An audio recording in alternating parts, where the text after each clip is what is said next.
éditions d'un monde à l'autre, c'est donc une association au départ et c'est une maison d'édition qui publie sur la différence en général, les discriminations et le handicap en particulier.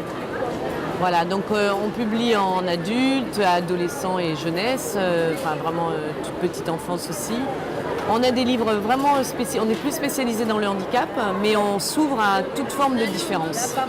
Parce que l'objectif, c'est vraiment de sensibiliser, et notamment avec les livres jeunesse, les jeunes à la différence et essayer d'obtenir un peu plus de tolérance. Voilà. Et donc, c'est adressé aux personnes valides, justement, aux gens, à tout le monde, hein, on ne va pas faire non plus de discrimination, mais c'est adressé à tout le monde, mais c'est vraiment pour sensibiliser. Donc c'est des livres qui peuvent être plus généralistes et plus spécialisés dans des domaines. Je suis auteure-illustratrice et le dernier livre que j'ai réalisé, c'est Mille et une familles. Donc ce livre présente une galerie de portraits de famille, des divers modèles familiaux qu'on trouve en France, de manière légère, avec humour et un peu de poésie, j'espère. Donc on a la famille qui plaît beaucoup avec l'éléphant, la famille recomposée avec toutes ces ramifications. Les grandes familles qui deviennent de plus en plus communes. Il y a aussi la famille chez les grands-parents. Alors celle-ci, justement, c'est une personne qui travaille dans le droit de la famille qui m'a dit mais il y a beaucoup d'enfants qui sont élevés par les grands-parents.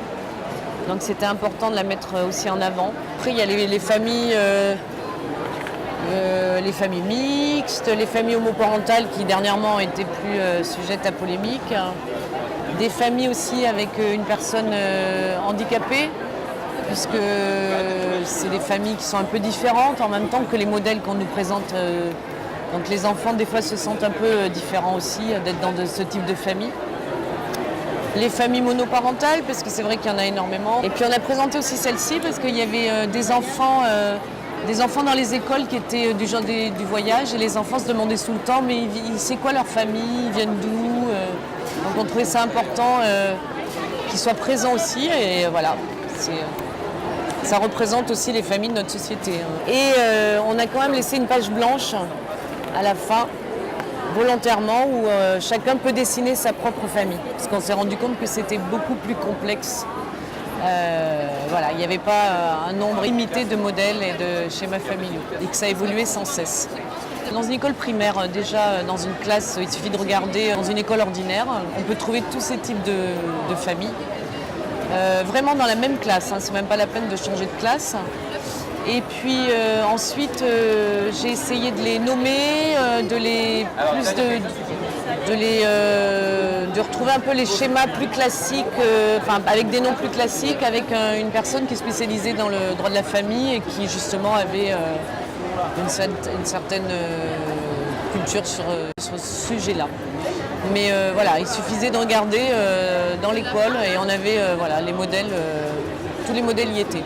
C'est un livre qui est vraiment destiné aux enfants, mais aux parents aussi d'ailleurs, mais aux enfants pour qu'ils retrouvent chacun leur modèle, leur schéma, qu'ils ne se sentent pas isolés et trop influencés par la télévision, par les modèles publicitaires, les modèles typiques des familles donnés dans les publicités par exemple. Ça fait juste 15 jours qu'il est sorti, qu'il est publié, donc c'est tout récent. Il est sur le site, tout de suite, il y a eu une communication qui a été faite, mais c'est vrai qu'on est venu sur le salon avec le livre, c'est la première fois qu'il est dans un salon. Mais ce n'est que le début d'une longue aventure.